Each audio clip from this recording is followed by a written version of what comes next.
He's tall. He's not dark. He's very handsome, and he can sing, and he creates music, and he's a worldwide success. Who is it, Pablo? We're talking about Bally Sagoo. Mr. Bally Sagoo. Yes, yes. Bally, how are you? I'm very good, guys. It's nice to talk to you again. I know. You know what?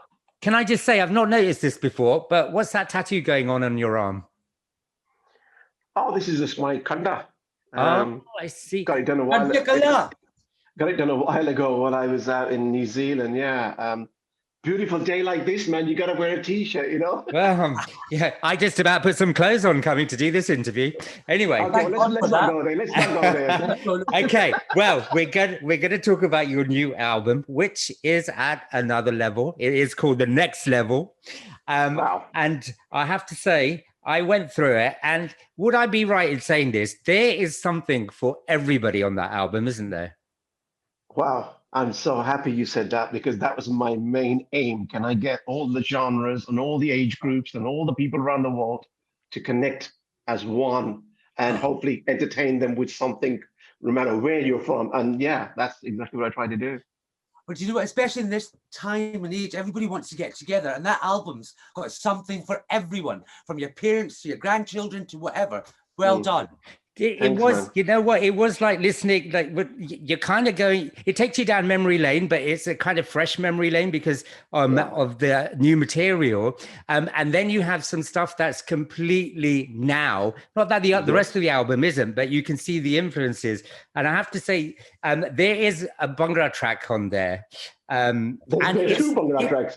Well, my favorite one is totally the old school one where you can just see everybody dancing at the wedding. Bhangra Jawan Ho Gaya. That's it. Yeah. That's the one, yeah. I mean, that's where everyone dancing at a wedding. That's made for weddings.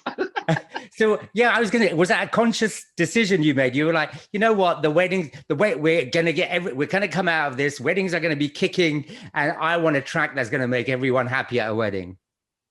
Yeah, absolutely. This is a very feel-good track. You know, this is a very, modern, old-school track. It's straight out of the 80s, it's straight out of the 90s, out of those dodgy VHS video recordings you get of weddings, It's one of those tracks. And it sits today and it sits in those days. And it's proper Desi Bhangra. It's not like it's too trendy.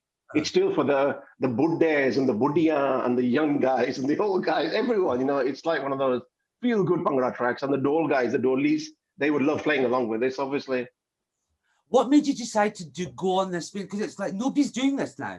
You've like started a new trend. Well, I'm glad I've done that, because people don't do albums much anyway. And I thought, okay, you know what? I should be doing albums, because you've always had albums from me. I've always done albums. And why would I change that now? And I think more and more people will be doing albums anyway. And this is something in the making for the last couple of years.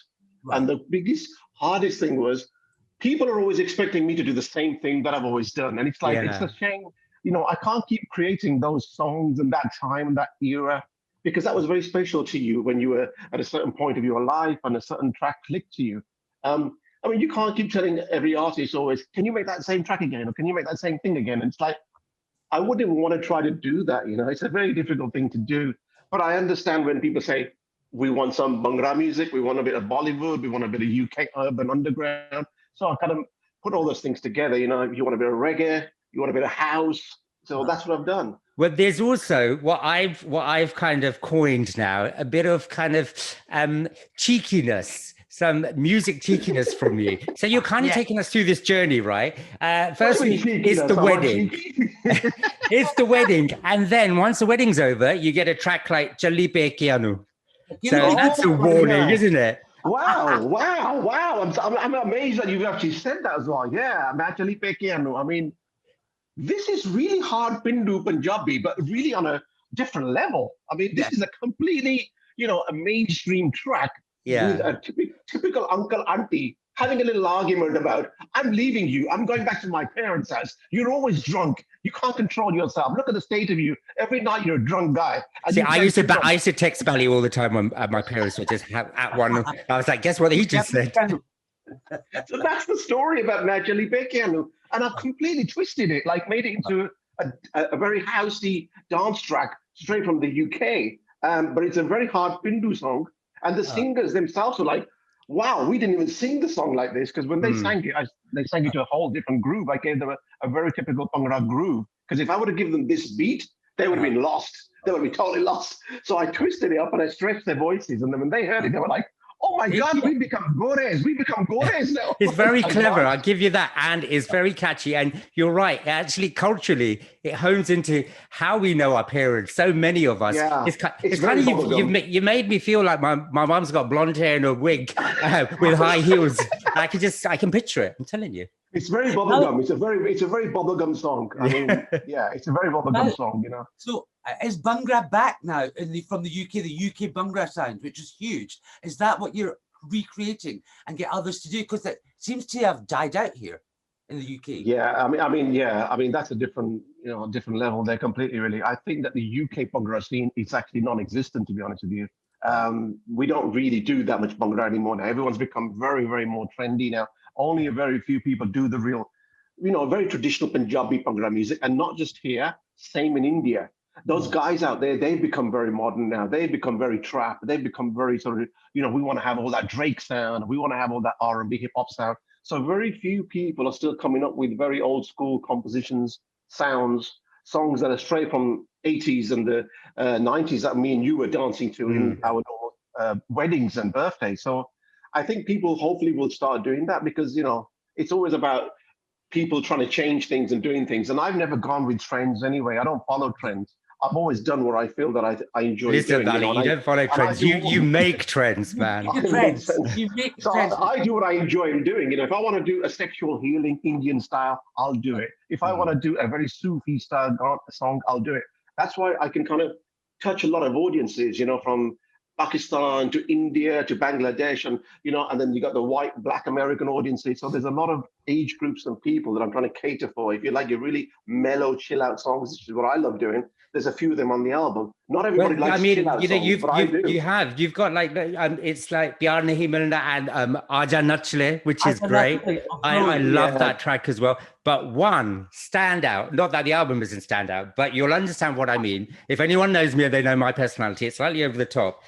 Mera Mascara. Now, can you just explain to me how dare you do such an over-the-top, great, outrageous track, and where did that idea come from? I mean, can you just the title itself? I mean, I think Mera Mascara Bada Menga hai, and I'm not going to cry, and I'm not going to cry over you, mate. Obviously, Dev Shikanduri, she wrote half of the album, and then it's a Western line, but it's obviously done in Indian now. And I think, how do I make this into a peppy song rather than making it into a sad song? She's very like, I'm not going to cry over you now. I've got over you now. And I'm not going to ruin this expensive mascara. And so I've kind of twisted it like that. And I put a bit of a soft Bhangra to it as well. I put a bit of a dole. The dole comes in only on the choruses. Right. So it's not all the way through. So it was getting too Bhangra. I don't want this to be a hard Bhangra song. I want it to be like Longwacha. It's very soft. It's a very girly song. And this song is for the girls. I mean, obviously all the girls can relate, boyfriend, husband, whatever, lover has betrayed them. They don't want to ruin their makeup. And that's how the song has been written. And Priti, she sang the song, Priti Menon, from London, really. And I think she's done a great job. In fact, she's done 2 songs on the album. And she loved it. I mean, I've kind of given it a very UK vibe as well. Yeah. And it's a very commercial vibe, but it has a Bhangra feel to it with the dole that comes in. And then you got the hoy is coming in as well. So, it's brilliant. I loved it. Bally, how do you decide on your singers? Like, you've got different... This is always the hardest part about when I make any song. Right. Which singer will suit which piece of music? And is this the right singer for that style or this style? I have to go through a lot of different processes. I have to see, does she suit or he suit a Punjabi traditional voice? What's the scale? Do they sing really high? Do they sing really low? Like, Naz Olak, Tumanu Milja. Oh my God, that song is something. I just kind of like, whoa. A young little girl, not very tall, and she belts out this like Celine Dion kind of a vocal. I'm like, how does this voice come out of this person? Like, and she's like amazing singer. She's just sang the Pyar Nahi Milna, the whole I did 2 tracks. In fact, she I've done the disco remix on the end of the album. I know, I heard that too. That's a very, very Dua Lipa style. I made it, but that's the remix. I thought I'm going to do a remix of this track. It's my song, and I'm going to remix it. So I did it at the end of the album. I think this girl is going to blow up. I mean, she's very good. Nazo, look, is definitely a big singer. Well, Bally, you know what? It's a well thought, put together album, and it's got some new stuff on it. And I know this is going to be hard, but we want you to kind of tell us. It's called Next Level. Yes. Why is this the next level for Bally Sagoo? I have no idea really. I mean, I just thought, because we were going through titles for so long, guys. I mean, everyone was like, part 2, part 3, and I'm like, I don't want to keep going Bollywood flashback this and Star Crazy this, because that's a hard task to take on anyway. Yeah. And I don't want to say part 3, part 4. It becomes like Jaws and Jurassic Park. He kind of just dies then, There's some really holy stuff there that I've done, I feel. And I think if I just tap onto part 3, part 4, I've got to be really sure that this is the right thing. So everyone, when we were talking through songs and stuff, they're like, dude, you just gone to a totally different level, man. You're just thinking of a totally different level. That's a whole new level. I'm like, that's kind of sticking with me now, that level, new level, that next level. So we kind of stuck with that for the last few months now. And I didn't leak it out, but I thought, okay, I think I'm going to call it the next level. And then the artwork, which we had done in Rajasthan, very futuristic with the glasses and the whole vibe and the red suit. Again, weekend vibe with the red suit, But then again, you know what? Julie get picture, I had a red suit on in my video, so I did it before the weekend, okay? Let me get that straight. It's not the first time I wore a red suit, okay? Julie get picture, I was wearing a red suit, okay? So people when they saw that, you're trying to be the weekend. Very true. Yeah. I'm like, no, I did that before in '96. But anyway, that doesn't matter. But yeah, I mean, I think, it was all about a bit futuristic and a bit current, and again still leaning on the old school vibe, as you heard on the vibes of the songs. There's a whole mixture of sound, and at least I'm comfortable and proud to say whenever you play each song, it doesn't sound like the first song or the second song. I've kind of completely changed all the dishes. I've kind of given you a different dish and a different cuisine, and I've tried to do that with the music. So whether you like your reggae, a whole nice reggae vibe, that's there. Whether you like your hip hop Eminem vibe with the next level intro, it's an American guy, and he says, okay, I'm gonna give you a very Eminem vibe, I'm like, cool, man, just talk about next level and whatever. And then he did that intro, and then I didn't even want to call it the intro. I said that's a song itself. So it's not even. I was going to say it's a song in itself. Yeah. Yeah, it's a song in itself, because when I did it, I thought this is not an intro, this is a song. And the guy was like, this sounds wicked, man. He goes, are you an Indian producer? I'm like, why? He goes, this doesn't sound like an Indian producer. I said, what did you expect me to sound like, with tablas and sitars or something? It was really, really good. I mean, the feedback I got from these guys, they were really impressed. They were like, dude, who are you, by the way? I'm like, I've been making music for quite some time. But like, sometimes, that's good, because your music speaks for itself. Yeah, because I didn't tell him anything. I just said, dude, can you do a track for me? And he goes, yeah, sure, man. What's your name? And then I said, this is my name, and I want to make a track like this. And he goes, okay. He was a very young guy. And he said, okay, he's from the States. Yeah. And then I said, I want a very typical hip hop vibe. And this is the topic. There's no swearing. There's no cussing. This is radio friendly, okay? Family show. And he goes, okay, but hip hop has to be, I said, forget it. Just do it like how I'm saying. And then he just did it. And then I laced it up, I chopped it up, put it together, and I put the beat. And then, and then I thought, you know what? I'm not going to call this the intro. I'm going to call this a song. Next level. Well, you know what? Like we said, that the album sounds great, and best of luck with it. But it's like catching up with a mate talking to you. So it never feels like a chore or work. But it is. We sincerely mean this is really good. Brilliant. So well done. Thanks, Raj. Thanks, Pablo. Take this to the next level. I tell you what the funny thing is. You know what? Everyone that calls me now, you know what they say? Can we get a free CD? I think of the 90s. I'm back in the 90s now. I'm like, I haven't spoken to you in like 12 years. And you're like, can I have a free CD? What do you ask how I'm doing? How are you? You're like, hey, dude, can you send me a free CD?